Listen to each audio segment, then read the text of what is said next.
അറിഞ്ഞില്ലേ, അലക്സാണ്ടർ മരിച്ചുപോയി ഇന്ന്. അയ്യോ, ഇന്നലെയും കൂടി ഞാൻ കണ്ട് സംസാരിച്ചതാണല്ലോ. അതെ, രാത്രി ഊണ് കഴിച്ച് കിടന്നതാ.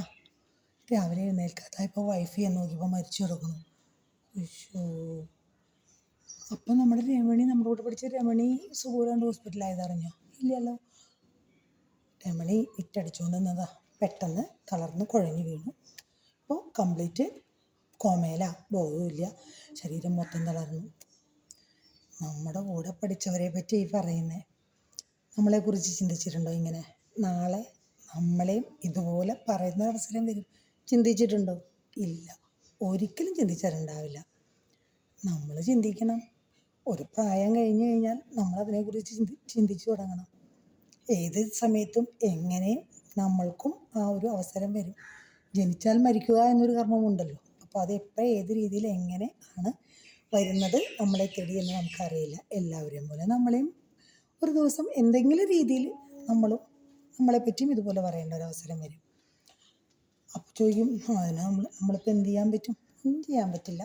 പക്ഷെ നമുക്ക് മനസ്സിലൊരു മുൻവിധി, ഒരു മുൻകരുതൽ എടുക്കാം. നാളെ എനിക്കും ഇത് സംഭവിക്കും എന്നുള്ള ഒരു ധാരണ നമുക്കുണ്ടാവാം. അപ്പം നമ്മൾ ആരും ചിന്തിക്കില്ല അവർ മരിച്ചു ഇവർ മരിച്ചു എന്നൊക്കെ പറയുമ്പോൾ നമ്മളെ ആ ഒരു സ്ഥാനത്ത് ഒരിക്കലും നമ്മൾ സങ്കല്പിച്ചിട്ട് പോലും ഉണ്ടാവില്ല.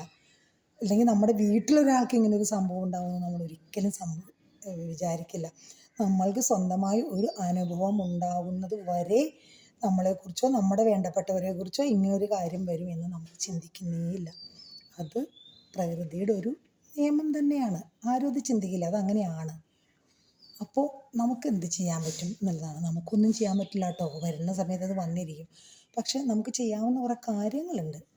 അതായത് നമ്മൾ മറ്റുള്ളവരെ വിഷമിപ്പിക്കാതിരിക്കുക, മറ്റുള്ളവർക്ക് വേദന ഉണ്ടാക്കുന്ന കാര്യങ്ങൾ ചെയ്യാതെയും പറയാതെയും ഇരിക്കുക.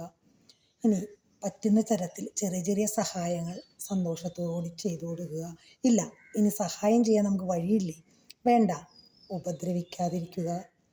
അങ്ങനെയൊക്കെയുള്ള ചെറിയ ചെറിയ കാര്യങ്ങൾ ചെയ്താൽ നമുക്ക് നമ്മുടെ മനസാക്ഷിക്ക് ഒരു സന്തോഷത്തോടു കൂടിയൊക്കെ ഇരിക്കാനായിട്ട് സാധിക്കും. എപ്പോഴും നമ്മളുടെ മനസ്സിൽ നെഗറ്റീവായിട്ടുള്ള കാര്യങ്ങൾ, ചിന്തകൾ, പ്രവർത്തികൾ ഒക്കെ ഉണ്ടാകുമ്പോഴേക്കും അതിൻ്റെ ഒരു ഫലം, റിസൾട്ട് നമ്മൾക്ക് അത് അനുഭവിക്കേണ്ടി വരും. അപ്പം അതുകൊണ്ട് എപ്പോഴും നമ്മൾ പോസിറ്റീവായിട്ടുള്ള കാര്യങ്ങൾ, നല്ല ചിന്തകൾ, നല്ല രീതിയിലുള്ള പ്രവർത്തികൾ, നല്ല ആശയങ്ങൾ, അതൊക്കെ നമുക്ക് എപ്പോഴും ഉള്ളത് നല്ലതാണ്. പോസിറ്റീവ്നെസ്, ചിരി, എപ്പോഴും ചിരിച്ചുകൊണ്ടിരുന്നാൽ തന്നെ നമുക്ക് നല്ലൊരു പോസിറ്റീവ്നെസ് വരും, കാണുന്നവർക്കും ചിരിക്കുന്നവർക്കും. അപ്പോൾ വെറുതെ നമ്മൾ ഒരാളെ പറ്റി ഇല്ലായ്മ പറഞ്ഞു നടക്കുക, അല്ലെങ്കിൽ ഒരാളെ ചെറിയ എന്തെങ്കിലും അവനെ ഹേർട്ട് ചെയ്യുന്ന രീതിയിൽ ഒന്ന് സംസാരിച്ച് വേദനിപ്പിച്ച് നമ്മളൊന്ന് സന്തോഷിക്കുക. ചിലപ്പോൾ അതൊരു തമാശ രീതിയിലായിരിക്കാം, പക്ഷെ കേൾക്കുന്നവനത് ഹേർട്ട് ചെയ്യുന്നുണ്ടാവും. നമ്മൾ അങ്ങനെയൊന്നും ചെയ്യാതെ എല്ലാവരോടും സ്നേഹത്തോടും സന്തോഷത്തോടും കൂടി ഒന്ന് പെരുമാറി നോക്കൂ. നമ്മളുടെ മനസ്സിൽ എപ്പോഴും സന്തോഷമായിരിക്കും. ആർക്കും നമ്മളോടൊരു ദേഷ്യം ഉണ്ടാവില്ല അങ്ങനെ പെരുമാറിയിട്ടുണ്ടെങ്കിൽ.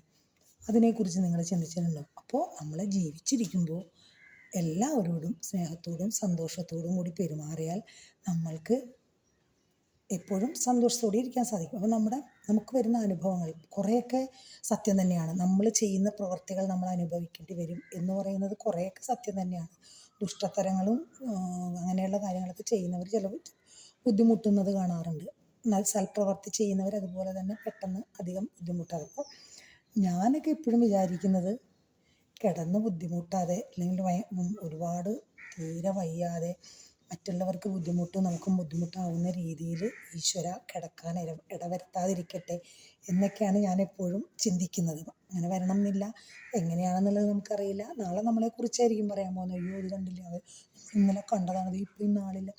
അതെല്ലാവർക്കും പറഞ്ഞിട്ടുള്ളത് തന്നെയാണ്. അതുകൊണ്ടൊന്നും പ്രത്യേകിച്ച് നമുക്കൊന്നും തോന്നാനില്ല. പക്ഷെ നമ്മൾക്കും ഇങ്ങനൊരു സംഭവം വരും എന്ന് നമ്മളൊന്ന് ചിന്തിക്കേണ്ടത് ആവശ്യം തന്നെയാണ്. പിന്നെ നമ്മളെ കൊണ്ട് മനുഷ്യൻ എന്നുള്ള നിലയ്ക്ക് നമുക്ക് ചെയ്യാൻ പറ്റുന്നത് എല്ലാവരോടും സ്നേഹത്തോടും സന്തോഷത്തോടും കൂടി പോസിറ്റീവായിട്ട് പെരുമാറുക. മറ്റൊരാളെ സഹായിക്കാൻ പറ്റിയില്ലെങ്കിലും ഉപദ്രവിക്കാതിരിക്കുക.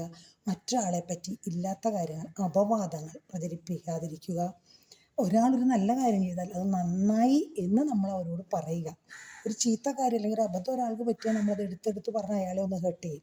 അതേസമയം ഒരാളിൽ നിന്നൊരു നല്ല പ്രവൃത്തി ഉണ്ടായി, നല്ലൊരു ഗുണപ്രവൃത്തി ഉണ്ടായാലും ഒരിക്കലും അതിനെ നമ്മൾ ഒന്ന് പ്രൈസ് ചെയ്യുക, അയാളെ ഒന്ന് പുകഴ്ത്തി പറയുക, അല്ലെങ്കിൽ അയാളോടൊന്ന് സന്തോഷം പങ്കിടുക, അതൊന്നും ചെയ്യില്ല.